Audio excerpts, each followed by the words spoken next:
La Edad Media fue un periodo histórico apasionante, pero también lleno de sombras. En Europa el feudalismo creaba una sociedad injusta y desigual, y la Iglesia católica había crecido en riqueza y poder, pero había convertido los principios de Jesús en una religión alejada de las personas, donde había un abismo entre el clero y el pueblo llano. En medio de esto, alguien se levantó para decir que aquello no estaba bien, que había que cambiarlo.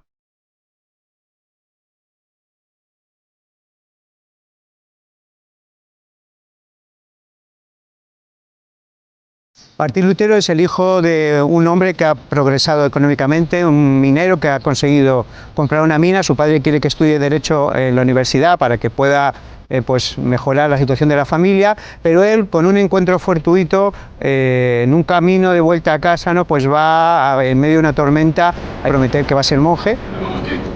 Se va a hacer monje agustino, que era uno de los monjes que más cercanos estaban a la Biblia en ese momento, y acabará siendo profesor de Biblia, y ahí, en la lectura de la Biblia, es donde se va a dar cuenta de las grandes contradicciones que había en la Iglesia de su tiempo, en la Iglesia católica de su tiempo, y lo que dice la Biblia.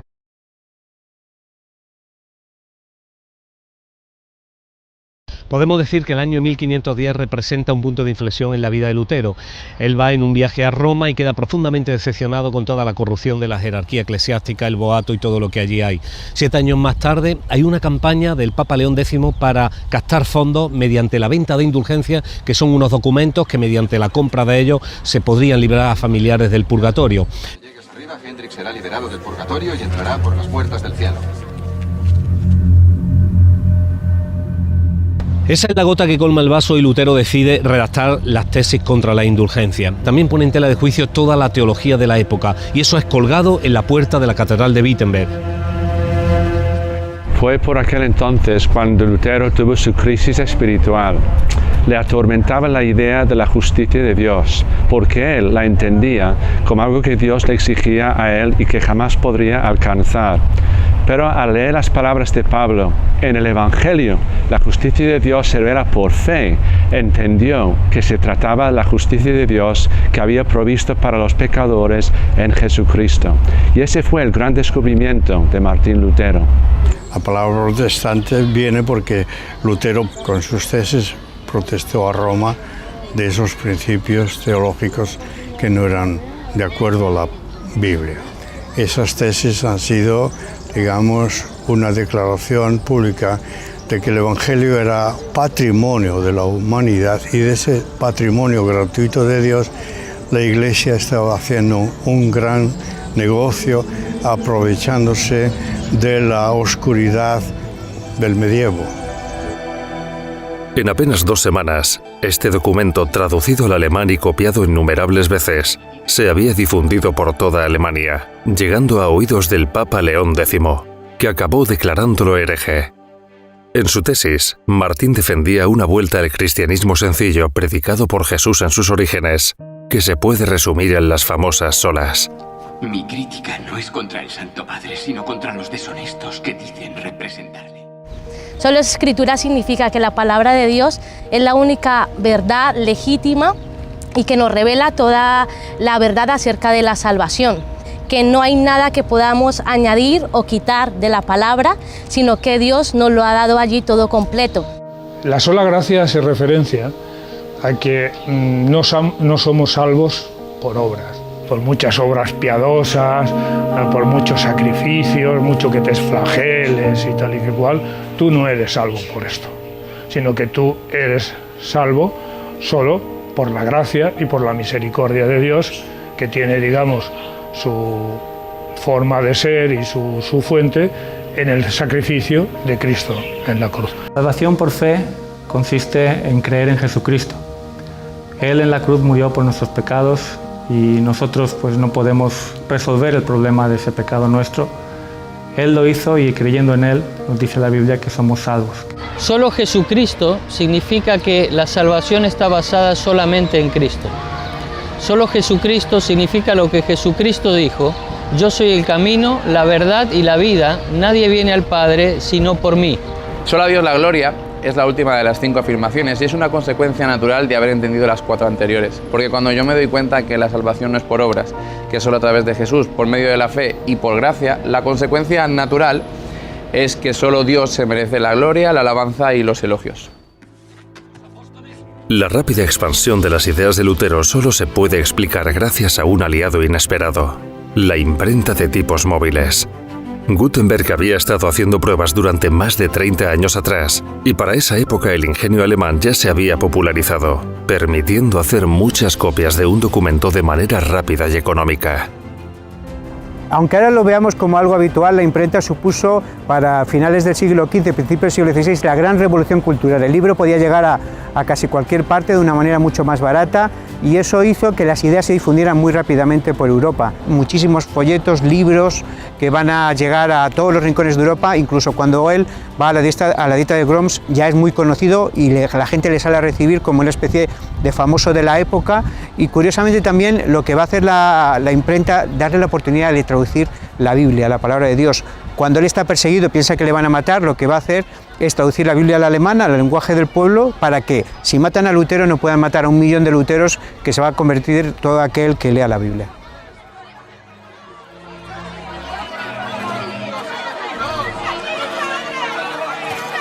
El protestantismo comienza a extenderse rápidamente por los países vecinos y toma diferentes formas, aunque todas coinciden en su ruptura con la Iglesia católica.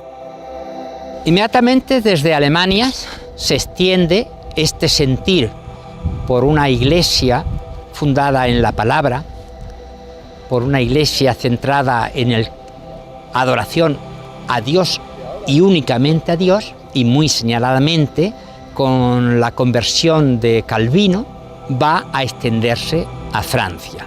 En Francia va a tener un gran éxito porque Calvino, no solamente en su tierra natal, sino en la próxima Ginebra, donde se instala con otros, va a desarrollar la segunda fase de la Reforma, que es el calvinismo. De todos los países en donde se oficializó primeramente, digamos, el protestantismo como religión oficial, fue en los países del norte, que fueron los más radicales y cortaron con Roma, a pesar de Lutero, porque Lutero no quería romper con Roma. Lutero lo que quería era reformar la Iglesia, que la Iglesia se adecuara a las Sagradas Escrituras, pero luego en cada país hubo unas reacciones diferentes que salían del control de Lutero. El protestantismo es como una expresión muy generalizada y entonces en cada país cogió un énfasis diferente. Independientemente de los intereses políticos, las ideas que había plantado Lutero calaban en los corazones de las personas y fueron transformando poco a poco la sociedad. Muchos pensadores y grandes personajes europeos actuaban movidos por esta nueva fe. Pero también las leyes de algunos países se fueron adaptando a la moral predicada por los reformadores. Lutero y los otros reformadores producen una revolución sin precedentes a nivel europeo y a nivel mundial.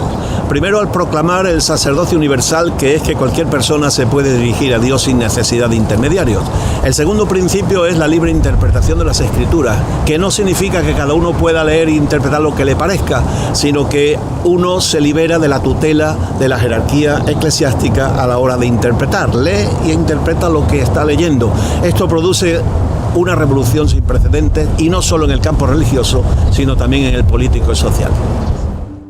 La Reforma protestante supuso un gran cambio en la historia. Ahora, después de 500 años, podemos hablar de cómo influyó en muchas áreas de la vida, no solo en el aspecto religioso. El aspecto social, los protestantes contribuyeron al parlamentarismo moderno, a la democracia, a la libertad de prensa, a la libertad de cultos, naturalmente, y eso hizo que, y a la tolerancia, ¿no?, que es uno de los grandes logros del hombre moderno europeo. Eso hizo que a lo largo de su historia, tanto en Europa como en los Estados Unidos y en los países donde ha habido pues grupos protestantes más grandes, haya personajes tan destacados, pues por ejemplo como Martin Luther King, con la defensa de los derechos de las personas de color, pero también la abolición de la esclavitud siglos antes, o tantas otras cosas que han contribuido al bienestar del mundo, ¿no? En el mundo de la ciencia, pues uno de los grandes personajes es Newton, que no solo era un gran científico, sino era además un hombre de fe. Pero también ha habido personajes tanto hispanos como latinoamericanos, presidentes de gobierno, ¿no?, que han influido por sus valores, como Abraham Lincoln, por ejemplo, con su lucha, ¿no?, en los Estados Unidos también contra la esclavitud, pero sobre todo por la tolerancia. Él decía que su libro de referencia siempre era la Biblia y que siempre buscaba pues en Dios consejo para sus decisiones políticas. La gran aportación que hizo la Reforma respecto a la economía, sin lugar a dudas, fue el nuevo concepto de trabajo. A partir de la Reforma, el trabajo ya no solamente no era una maldición, sino que era una bendición, como curiosamente está pasando hoy día en la sociedad en la que estamos viviendo. Todo el mundo tenía que trabajar, todo el mundo tenía que vivir del esfuerzo de su trabajo y además tenía que llevar una vida pues sencilla y una vida, digamos, digna, de acuerdo con los principios de las escrituras en los cuales estaba basada, digamos, la Reforma.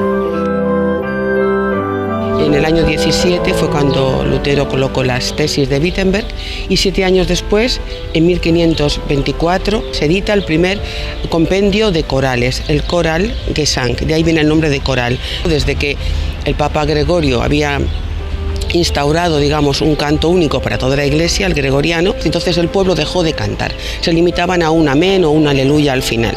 Entonces supone un gran cambio porque Lutero y sus colaboradores le dan al pueblo el papel de protagonista, de cantar. Son melodías que se cantan con textos en alemán, los textos son totalmente bíblicos, adaptan los ritmos de manera que sean lo más iguales posibles para que sea fácil de cantar. Y así surgirá lo que llamamos ahora nosotros himnos. Estos corales creados por Lutero, también Johann Walter, Ruf y Senfr, suponen un gran cambio no solo para la alabanza, sino también para la historia de la música.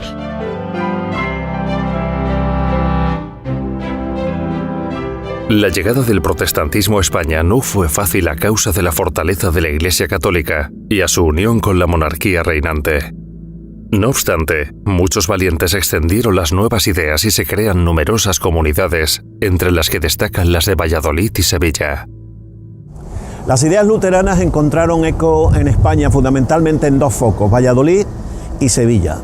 En ambas ciudades se persiguió la disidencia por medio del Tribunal de la Inquisición, donde Sevilla tenía sede. Los castigados iban a prisión al castillo de San Jorge, después pasaban al auto de fe si sobrevivían a los rigores de la prisión a un auto de fe que se celebraba en la Plaza de San Francisco y de allí directamente al quemadero que hoy es el Prado de San Sebastián. Entre los monjes de este monasterio situado en Santiponce, en Sevilla, estaba Casiodoro de Reina. Él inicia aquí la primera traducción completa de los escritos originales al castellano. Era la Biblia del Oso, que posteriormente la terminó en el exilio y fue revisada por Cipriano de Valera. Aquí se encontraba también el prior García Arias y Antonio del Corro, que fueron sentenciados por la Inquisición a causa de que habían penetrado la idea de Lutero. Propios y extraños han acuñado que la Reforma del siglo XVI termina a mediados de ese siglo con los autos de fe de Sevilla y Valladolid. El primer protestante español quemado lo registramos en Palma de Mallorca en 1523, pero es que el último es en Valencia en 1826. La investigación de Schaeffer registra 2000 nombres, con nombres y apellidos. Poco más se puede contar sobre la Reforma en España, ya que fue casi completamente erradicada. En el siglo XIX, gracias a la Revolución Industrial, llegaron a España muchos especialistas que profesaban la fe protestante. El siglo XIX da una segunda oportunidad al movimiento evangélico español, con lo que se ha venido a llamar la Segunda Reforma. El primer personaje que tendríamos que mencionar es Guillermo Rull, un señor inglés que viene a España en 1835 y pasa por Sevilla, por Cádiz, donde también establece la primera escuela evangélica en el territorio español. Él trabajará y fundará una iglesia en Gibraltar, que será la puerta de entrada de las ideas reformadas de nuevo en nuestro país. El segundo personaje importante para nuestra historia es Jorge Parrow, que llega a España como agente de la Sociedad Bíblica Británica y Extranjera en 1836. Tiene permiso para editar 5.000 Biblias, las cuales empieza a difundir, pero que rápidamente las autoridades impiden su difusión e incluso las confiscan. Todos aquellos que se convirtieron en el siglo XIX en España quisieron de una manera voluntaria entroncar con la primera reforma que tuvo lugar en España en el siglo XVI.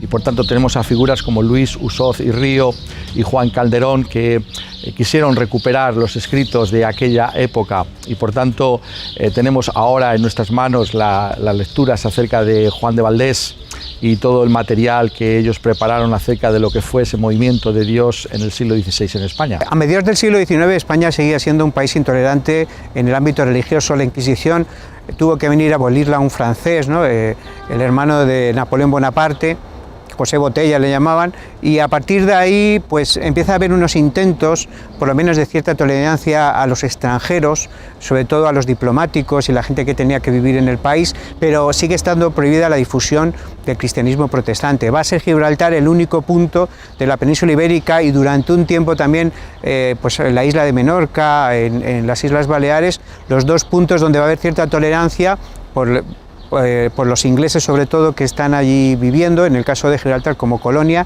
y a partir de ahí va a ser un pequeño foco primero de cultura, porque van desde Gibraltar varios misioneros a abrir escuelas pues cerca de la Línea, de Cádiz, toda esta zona, pero luego de refugio de los protestantes españoles como Matamoros y otros que cuando van a ser perseguidos por el Estado pues van a encontrar en Gibraltar el único sitio de refugio. Septiembre de 1868 marca un nuevo tiempo para la historia del protestantismo en España. Después del alzamiento en armas de los militares Prim, Serrano y Topete y tras la batalla de Alcolea se establece la Primera República y con ello viene la libertad religiosa a nuestro país. De hecho, los generales tienen una entrevista con los principales líderes protestantes que hasta ahora habían estado en la clandestinidad y le dicen la famosa frase: ya pueden ustedes recorrer España con la Biblia bajo el brazo. A partir de entonces se establecen las dos primeras iglesias evangélicas en nuestro país, la de Mahón en Menorca y la de aquí de Sevilla. Difícil sería detenerse en las figuras de cada uno de los grandes nombres que representaron la nueva fe. Lo que sí está claro es que protestantes españoles y extranjeros intentaron hacer aportaciones en nuestro país, no solo a nivel espiritual, sino también social. Los primeros misioneros evangélicos en España en el siglo XIX eran conscientes de la situación en la que se encontraba el pueblo español, particularmente el hecho de que la inmensa mayoría de la población no sabía leer y escribir. Por tanto, uno de sus primeros énfasis fue la creación de escuelas. Al mismo tiempo eran conscientes de la pobreza y la desidia de muchas de las personas en nuestra nación y por tanto estuvieron detrás de los hospitales y también el cuidado de los huérfanos. Pero sobre todo son conocidos por encabezar la lucha contra la esclavitud que todavía persistía en los restos del Imperio Español, en Cuba y en Puerto Rico. Y así tenemos la figura de Julio Vizcarrondo Coronado y el pastor evangélico Antonio Carrasco, que encabezaron esa lucha contra la esclavitud en España. En el 1873 van a conseguir la libertad de 50.000 esclavos en Puerto Rico y en el 86 400.000 van a ser rescatados. En esa batalla, la persona significativa y que además fue presidente de la Sociedad para la Abolición de la Esclavitud, que se fundó aquí en Madrid, va a ser Emilio Castelar.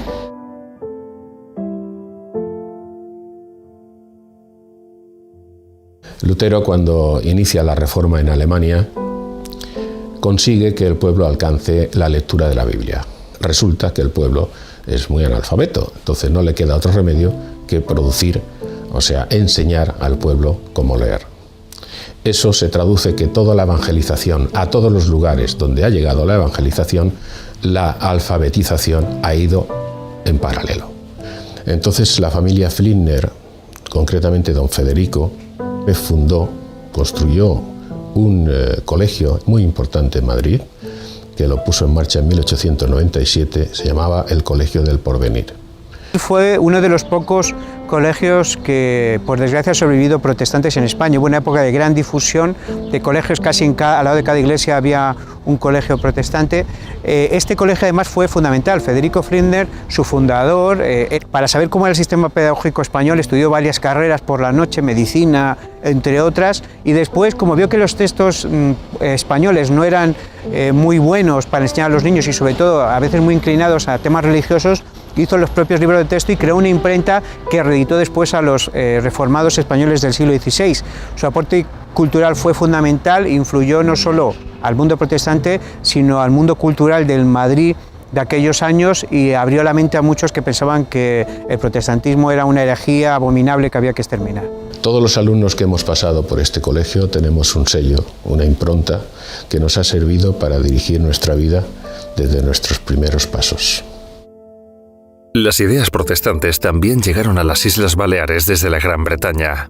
La dominación inglesa de la isla de Menorca tras el Tratado de Utrecht hasta principios del siglo XIX había propiciado la entrada de la fe protestante a la isla, donde había un ambiente más liberal que en el resto de España. Entonces se considera que los primeros protestantes que vienen a Mallorca son los ingleses, que vienen a trabajar en las obras de desecación de la Albufera. Entre ellos pues hay creyentes que van a compartir su fe.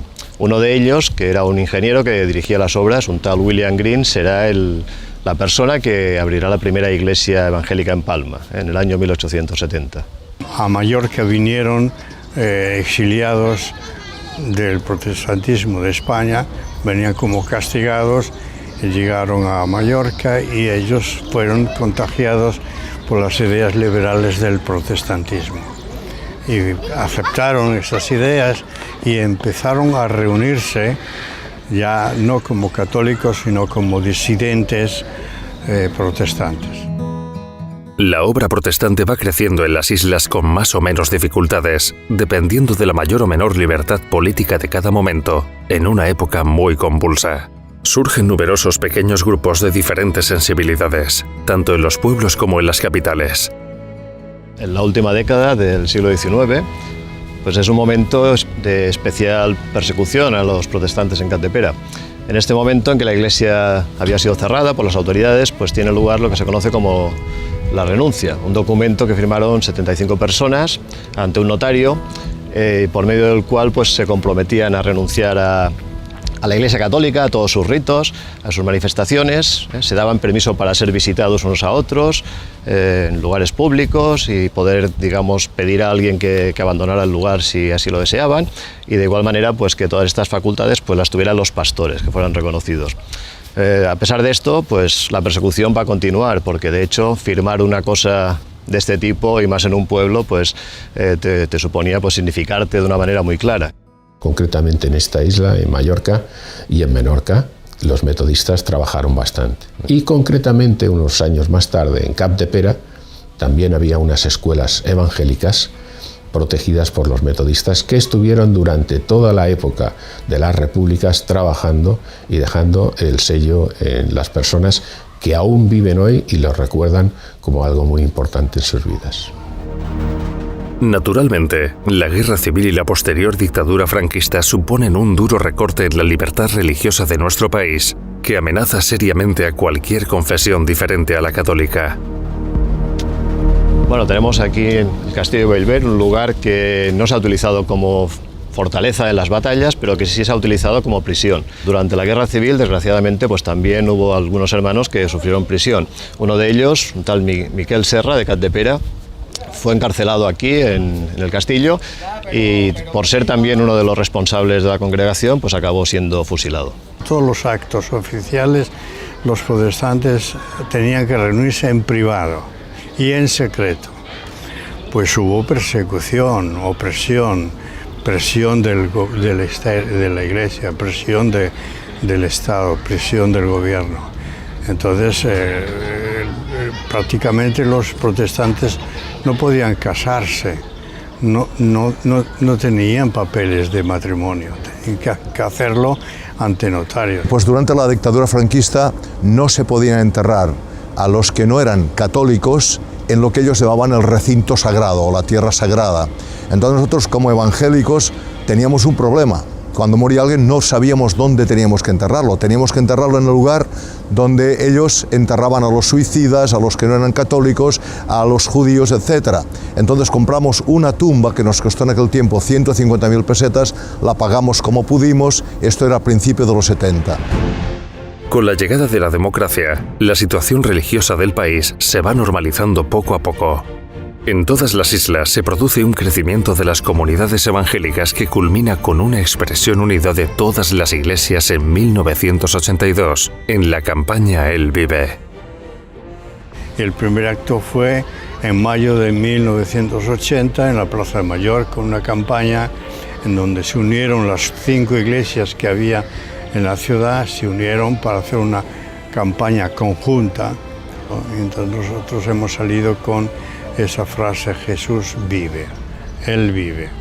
Y cuando Él vive, entonces visita a los discípulos y surge la verdadera fe cristiana evangélica. La comunidad evangélica es numerosa a nivel mundial, aunque en nuestro país existe un gran desconocimiento sobre cómo se organizan y denominan estas iglesias. Pues tanto la palabra protestante como la palabra evangélico vienen de la Reforma del siglo XVI, pero son palabras distintas, ¿no? Porque la palabra protestante es más bien una palabra religiosa que habla de cierta tradición cristiana diferente de la católica. Los evangélicos ponen mucho énfasis en la Biblia como palabra de Dios, pero hay protestantes que quizás no tengan esa misma convicción en cuanto a la Biblia como la base de lo que creemos y hacemos como cristianos. Los que somos evangélicos nos sentimos las dos cosas, protestantes y también evangélicos.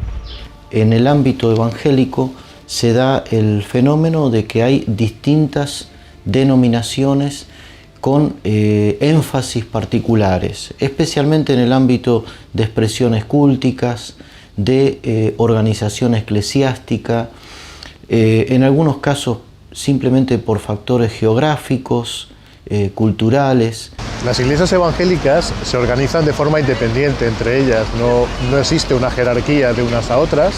Cada iglesia organiza sus propios estatutos y funciona de una forma asamblearia, o sea, son todos los miembros de la congregación que se reúnen con la periodicidad que haga falta y participan en la toma de decisiones del día a día de la iglesia, ¿no? Son ellos que votan y participan y se implican de una manera directa pues, en las cuestiones administrativas o las cuestiones incluso de orden y fe que pueda haber en la iglesia.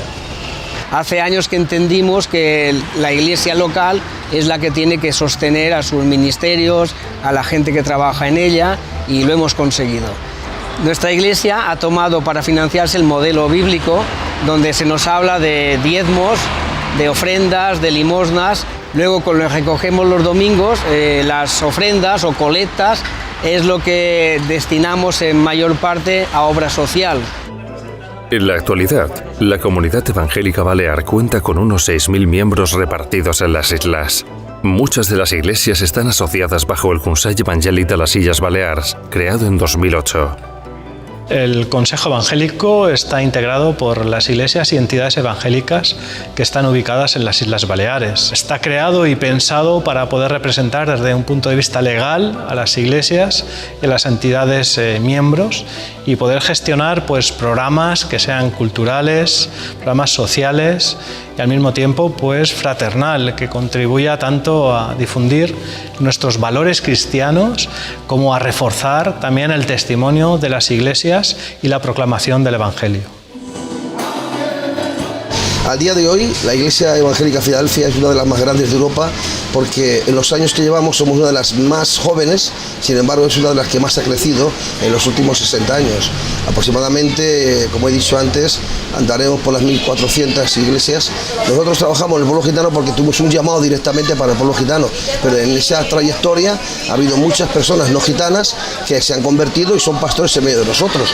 Por lo tanto, no podemos hacer exclusión de nadie. Eso sería un pecado delante del Señor. El Señor nos llama a todos por igual.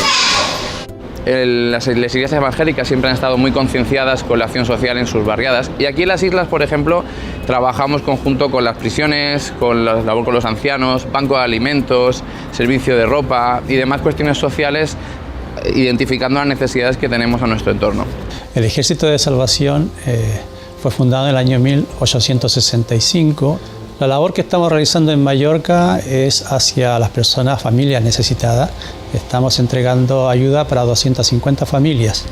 Estas tiendas han surgido o han nacido con el propósito de recibir donaciones y lo que hacemos es invertir esa donación en dinero para ayudar a estas personas que he mencionado, no solamente en Mallorca, sino en el resto de España. Remar se fundó en 1983. Bueno, en Mallorca tenemos esta casa de acogida que es para chicos de primera y segunda fase que vienen, con problemas de drogadicción, de alcohol, y luego tenemos una casa de familias de matrimonios. Tenemos tiendas de segunda mano, de muebles que reciclamos, que recogemos, electrodomésticos, y con eso nos subvencionamos. Asociación Betel se estableció en Palma de Mallorca hace 24 años, lleva funcionando a nivel nacional unos 32-33, y la obra evangélica en este aspecto fue un refugio para muchas personas que estábamos necesitados de ayuda y no sabíamos dónde acudir. Trabajamos conjuntamente en la prisión de Palma, se realizan talleres, algunos de manualidades, de pintura, también hemos realizado talleres de lectura de la Biblia